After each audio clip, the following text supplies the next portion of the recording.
The job I currently have is the task of being an operations assistant, which apparently is an employee who goes around to the Royal Bus to check if everything is working. Tobias was diagnosed with autism just when he was 3 years old, just before his 3rd birthday.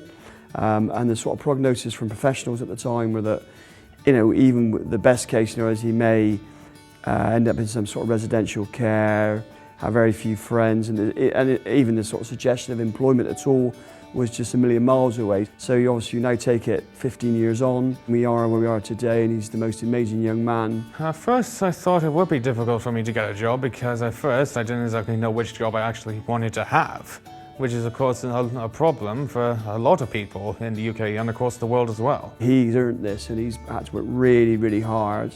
And he's absolutely, incredible. We're just obviously incredibly proud of him. This is just an indication of how amazing his life will be as he grows older. My main charity is Teenage Cancer Trust, but I've also done Julian House, Save the Children. I sponsored 2 dogs, a guide dog and a dog stress dog. Sophia heard that Jessie J had her hair cut and donated it to the Little Princess Trust, which makes wigs for children with cancer.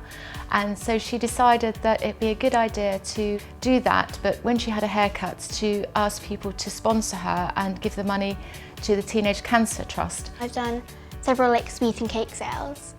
I've also gone into town to do fundraising and blanket collecting and that sort of thing. She just really empathises with people and she wants to try and do something, and it's always been that way, whether it's animals or people. I will keep going because I like the fact that I can help other people and recognise that, so I might do a few other charities, but I'll definitely carry on. I was with a group of friends. We all sat on the bridge. One of my friends fell in after he'd taken a seizure.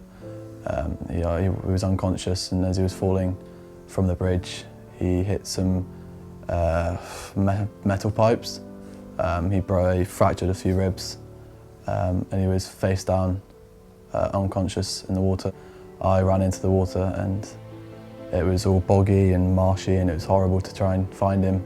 And then he popped up to the surface, facing down, and yeah, I dragged him to the side, took him out of the river, and put him in a recovery position and cried for help. His main passion in life is cadets, is air cadets, and it was air cadets that taught him the life-saving skills that he obviously put into practice. I think anyone in that situation would have kind of done the same. He's been granted the Royal Humane Society Award for Valor, and he's also been awarded the Bravery Award for life-saving by the Order of St John. I didn't have any thoughts of my own safety, to be honest. I just thought, he's my mate. I couldn't help thinking of not having him with me and with our group of friends. And